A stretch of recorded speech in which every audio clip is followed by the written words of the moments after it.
भगवते वासुदेवाय नमः।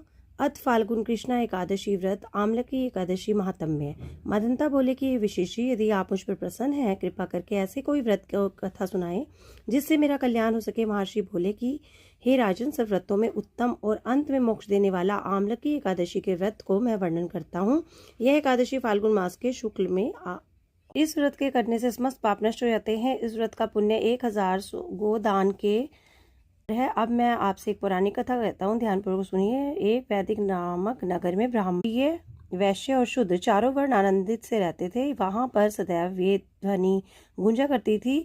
पापी, दुराचारी, नास्तिक कोई भी नहीं था। उस नगर में चैत्र रथ नाम का चंद्रवंशी राजा भी राज्य करता था। विद्वान और धार्मिक था। सभी नगरवासी विष्णु भक्त थे और बाल, वृद्ध, स्त्री, पुरुष एकादशी का व्रत किया करते थे। एक समय फाल्गुन मास के शुक्ल पक्ष की अम्लकी एकादशी आई।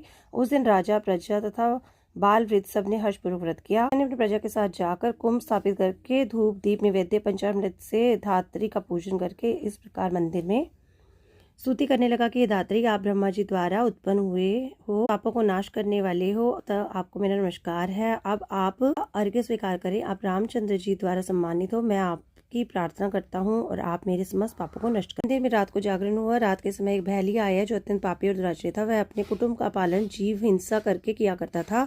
भूख तथा प्यास से अत्यंत व्याकुल वह बहलिया इस जागरण को देखने के लिए मंदिर में कोने में बैठ गया। भगवान विष्णु और एकादशी महात्म्य की कथा सुनने लगा। प्रकार मनुष्य की भांति उसने भी सारी रात जागकर बिता। काल होते ही सभी अपने घर चले गए। बहेलिया भी अपने घर चला गया। आकर उसने भोजन किया। कुछ समय के बाद बहेलिया की मृत्यु हो गई, परंतु वह आमला एकादशी के व्रत जागरण करने के कारण राजा ने विदुरथ के घर जन्म लिया। राजा, उसका नाम वसुरथ रखा गया। युवा होने पर वह चतुर्निंगनी सेना के साथ धन धान्य से युक्त होकर 10,000 ग्रामों का पालन करने लगा। तेज में सूर्य के समान था, कांति में चंद्रमा के समान, वीरता में भगवान विष्णु के समान और क्षमा में पृथ्वी के समान था। वह धार्मिक, सत्यवादी, कर्मवीर और विष्णु भक्त था। प्रजा का समान भाव से पालन, यज्ञ तथा दान देना उसका नित्य का कर्तव्य था।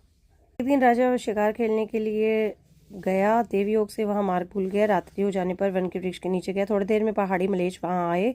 राजा को अकेला देखकर बोले, मारो मारो। मलेच्छ कहने लगे, दुष्ट राजा ने हमारे माता पिता, पुत्र आदि संबंधियों को हमारे देश से निकाल दिया है और अतएव इसको अवश्य मारना चाहिए। मलेच्छ ने अनेक शस्त्र आदि राजा के शरीर पर डाले, जिसे गिरते नष्ट हो जाते थे और वे पुष्पों के समान बन जाते थे। अस्त्र शस्त्र मलेच्छों पर ही प्रहार करने लगे। सभी मूर्छित हो गए। शरीर से एक दिव्य स्त्री प्रकट हुई। वह स्त्री अत्यंत सुंदर और आभूषणों से अलंकृत थी। प्रकृति टेढ़ी थी। आंखों में से लाल अग्नि निकल रही थी। मलेच्छों को मारने के लिए वे दौड़ी। थोड़ी देर में मलेच्छों को काल की घाट उतार दिया। सुबह जगा तो उसने देखा कि आकाशवाणी हुई कि विष्णु भगवान के अतिरिक्त तुम्हारी कौन सहायता कर सकता है। वशिष्ठ ने बताया, यह आमला एकादशी के व्रत का प्रभाव है। ओम तत्सत।